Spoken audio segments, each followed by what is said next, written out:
Look here, folks. Look here. What am I going to do if he bites that? See, I'm way up here on this. That was a big bass. And I see him right there.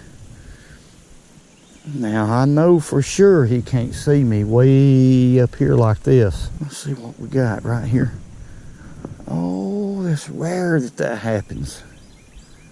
Right here when I see some big bass in front of us.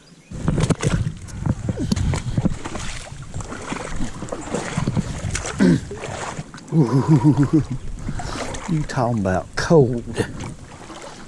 Now that got a little bit cold there, folks. Woo. There's 3 big bass right in front of us, folks. Let's see if we can catch one of them. Golly, bro. There he is. Got him. What about that? What about that? My legs is numb, but look here, what a fish. And there's about 3. If y'all see them bass, this is what I'm talking about. This is why I love fishing. Oh my goodness. There's 1, 2, 3, 4 bass right in front of me. Now it's going to be doubtful that I'm going to catch any of these fish. See them right there? There's one right there that's big, that's bigger than this one. This is a good fish right here. Y'all can see them right there, can't you? Okay, what I'm going to do, we're going to look at this fish. I'm not going to get excited right here. Oh, there's a couple good ones in there. But looky there, what a beautiful largemouth out of a creek. And I don't have anywhere really to put my camera to show y'all, but this is a good fish right here. Beautifully colored. The reason why he's so beautifully colored is because of the cold weather we've had. Bass gets a lot better markings and stuff like that, especially in these creeks. Let's let that beautiful fish go. Good bass. Well, good morning, folks. It's Richard Gene, the fishing machine here. I'm going to tell you what. Last night it rained, finally, here in the Tennessee Valley. Just a little bit. We've been up under a drought situation for a long time. This has been one of the driest falls that I can remember in years. The creeks are low. Now, let me say this. We've been having a lot of cold nights and cold mornings. The water temperature in this creek is probably around 60 degrees. I'm not sure, but we're fixing to find out. This is probably going to be the latest creek video I have ever done, but there's a reason for it. This is the reason. Like I said, the water's very, very low. I know a spot up the creek that should be loaded with bass, and they should be a bunch of fish in there. Now, as far as how easy they're going to be to catch, I don't know. The water temperature is cold. Now, that makes fishing a little more difficult in a lot of these creeks. I have found out that usually, like I said, I'm going to go right back. This thing is aggravating me. I'm trying to be very specific here.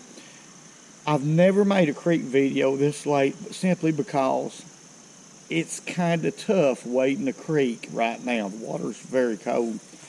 But these fish should be accumulated. I can't help it. I know that when I find these fish, they're going to eat despite the cold water temperatures. And I'm willing to suffer a little bit for this to happen. A lot of people's going to say, why don't you get you some waders? Well, I don't like waders. But it would make a lot of sense if I had some, because the water is cold and it wouldn't be near as uncomfortable for me.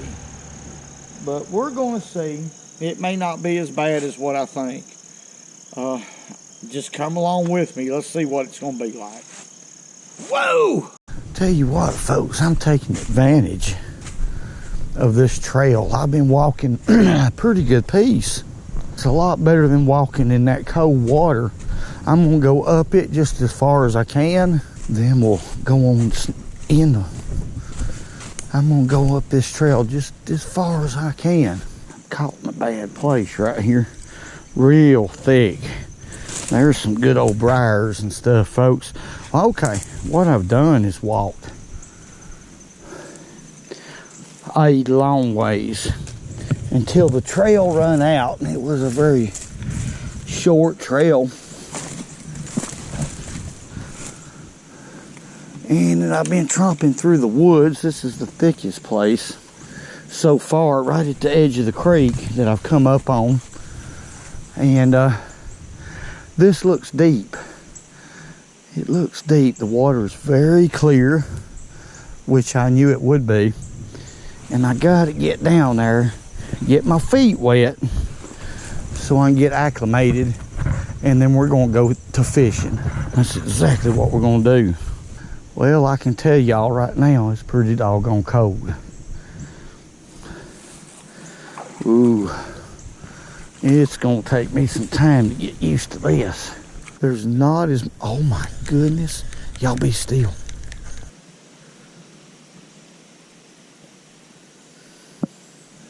There he is. Oh my goodness. What have we got right here? Look at this. Y'all know what that is?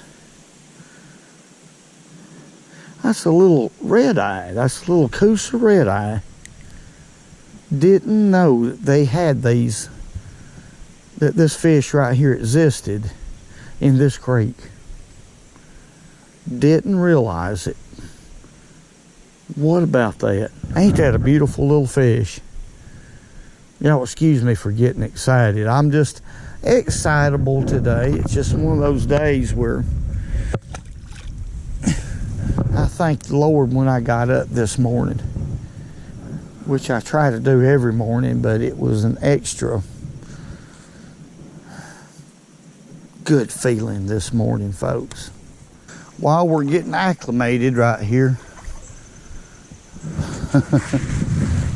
to it, which isn't gonna take long. It's not really that bad. It's getting a little better, a little bit better. I'm gonna show y'all what I'm gonna be using. This is a Nico Helgramite. The color is called Mudbug, and that's a 1/20th of an ounce, folks. Z-Man head. And I'm gonna fish it open like this, or try to, which is my favorite way. This is a loop knot that I have tied to give it natural action. I believe I get a few more strikes just because of that. 8-pound test fluorocarbon. Now I have about 15 or 16 feet of this 8-pound test fluorocarbon on here, and then tied to 8-pound test braid with a double uni knot. Now my reel is one that I've been using. I've used in several creek fishing deals here lately. It's a Johnny Morris 2000 size reel. Real smooth reel, 6-to-1 gear ratio. And I'm using a Duckett Crappie Slayer light action rod. And that's all I'm doing. I can tell y'all right now, this creek, this water is cold. It's gonna probably be, 60 degrees. 60 degrees. Oh my goodness. Some of these fish are big. We're on some fish right here. I'm just gonna let it hit the bottom. We're gonna chance it and just leave it there. My goodness. There's some big ones out there, folks. But that's what happens when you let it hit the bottom. Ain't that a shame? I would love to have a trick worm with me right now. Something that would kind of suspend in front of these fish.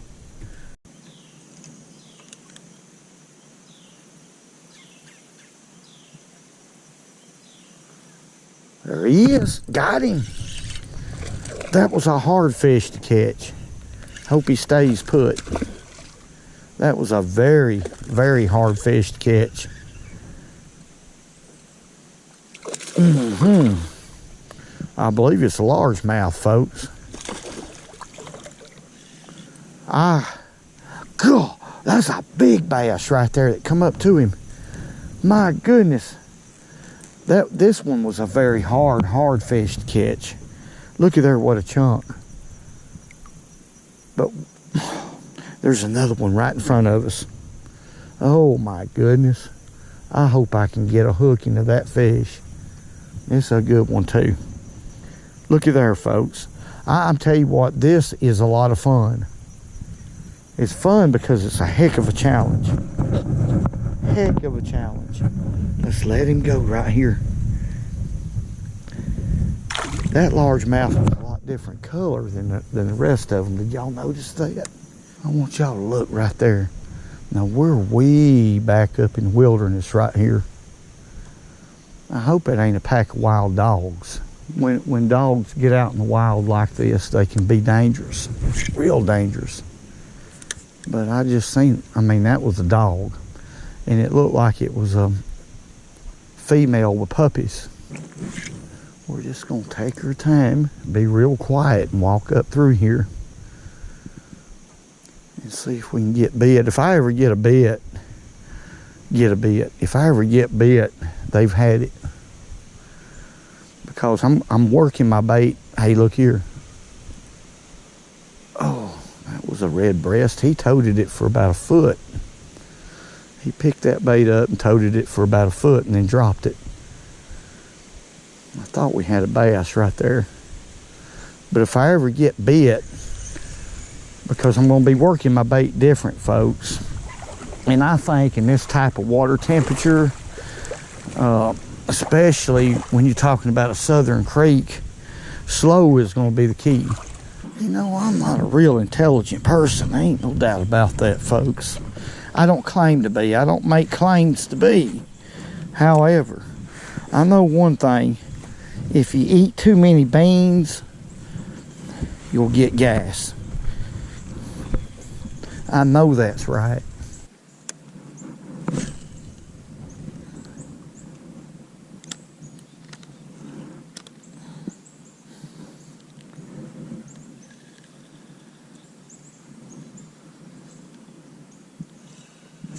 There we go. There we go. That's a bass. That's a bass. Hope we got him good too. I've been having, like I've mentioned, I've been really having some trouble right here catching some fish. That's a good fish right there. Doggone good fish. Largemouth. I learned this a long time ago, folks. When it comes to fishing, it don't matter what species you're fishing for. Don't give up. The worst thing in the world you can do is give up. There's a good largemouth. Now that one's got some beautiful colors. Look how thick and healthy these fish are. But that one's got some great colors. I'm tickled to death. I don't know anything about this. This part of the creek right here, I have walked and walked and walked. My main focus on this channel is to bring y'all the best fishing content that I possibly can. Excuse me. That's what I'm doing right here. And I've always wanted to fish this late in fall creeks, but I've never done it until now. So see, I'm changing a lot of things. I try not to have habits in fishing. But let's let that fish go. That's a beautiful bass, largemouth. Whoa! Okay. All right, folks, that's going to be the end of it. I'm going to say this is sort of an unusual thing, or it is for me. I hope y'all enjoyed the video, but this is something that I've been wanting to do for a long time. So I learned a lot of things today, and this particular creek right here, I'm pretty well familiar with. and I knew where the deepest hole was in this whole entire creek, and this is a big creek, was. And I was right. All the fish went to it, and that's what they do. Now, normally, this time of year, this creek would be high and dingy, or high and muddy. We get a lot of rain normally this time of the year. The creeks never these creeks around here are never this low. So I just wanted to find out for myself if these fish actually pack into the deepest hole available, and that's what's happened. That hole was full of big bass, and it surprised me. I mean, I seen some 3.5 to 5 pound fish. I could not get them to bite. And even though these Nico Helgramites are fantastic creek baits, no doubt about it, those fish didn't really want to bite today. It was very uncomfortable, let me say that, to say the least, wading this creek, but I knew it would be without creek waders. But I did do this for a couple different reasons, to learn more about fishing, and that's the kind of things that I do out here, to learn what these fish really do. And that's going to be my last creek video until next year. Here comes the rain again. Most people are hunting now, and I'm out here freezing, but I'm going to tell you what, there's not a sport on earth like this one. And I don't know what else to say. It's a blessing to be out here, and I love each and every one of y'all. God bless y'all. Hey. Woo. This is a stick, and I would... Let me make it simple. And remember, go fishing when you can, because it's good for you.